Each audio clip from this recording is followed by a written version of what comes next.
Christian monasticism, the origins and practices. In the late 3rd century, there were some Christians who decided to live out their Christian faith through the practice of monasticism. Monasticism is a way of life that is characterized by hard work and strict rules.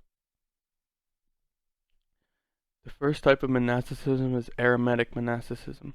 It is a form of monasticism in which one lives as a hermit. Christian eremitics would recede from the world into the desert and live in caves or abandoned buildings. Eremitic monasticism can trace its roots back to Saint Anthony, who was a Greek-speaking Christian from Alexandria who lived from 251 to 356.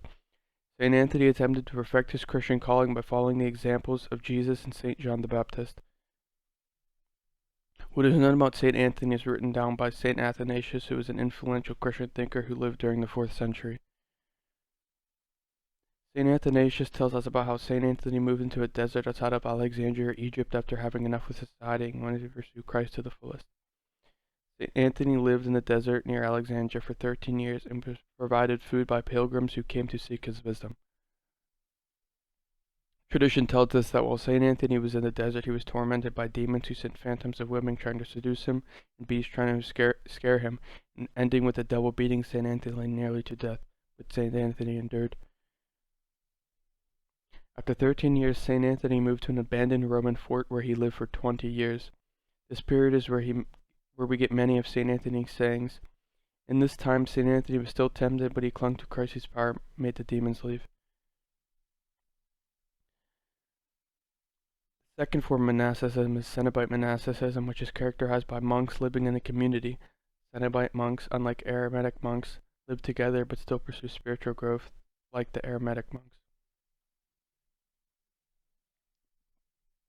Cenobite monasticism forms shortly after Eremitic monasticism when Saint Pachomius desires to live the Christian monastic life.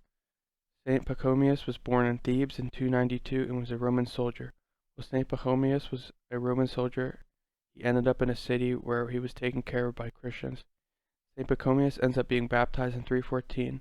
At first, Saint Pachomius tries to emulate Saint Anthony and moves near where Saint Anthony was, but a voice comes to Saint Pachomius and tells him not to live in isolation but to build a residence for a number of monastic individuals. Saint Pachomius ends up building the Tabina monastery around 318 to 323.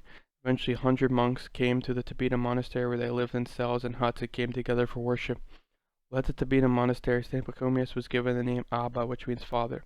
Abba later formed into abbot, which is the word associated with the leader of a Cenobite community today. Saint Pachomius' rules and practices end up being written in a book called the Aesthetica, which became very influential in the East. Saint Benedict of Nursia lived from 480 to 543. What is known of Saint Benedict comes from Pope Saint Gregory the Great's dialogues, which contain descriptions of Saint Benedict's zeal for monastic life and the way Saint Benedict's ordered the house in Monte Cassino.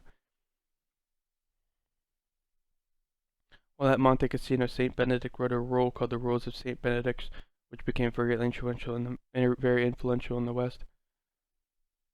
Monks following Saint Benedict's rule would pray the canonical hours, which began with the matins, which were in the middle of the night around 2 to 4 a.m., then the lauds, which were the prayers at first lights, then prime, which was the mid-morning prayer, then followed terce, which was the lunchtime prayer, followed by vespers, which were the prayers at dusk, then compline, which were the prayers to end the day, then nocturne, which were the prayers before bed.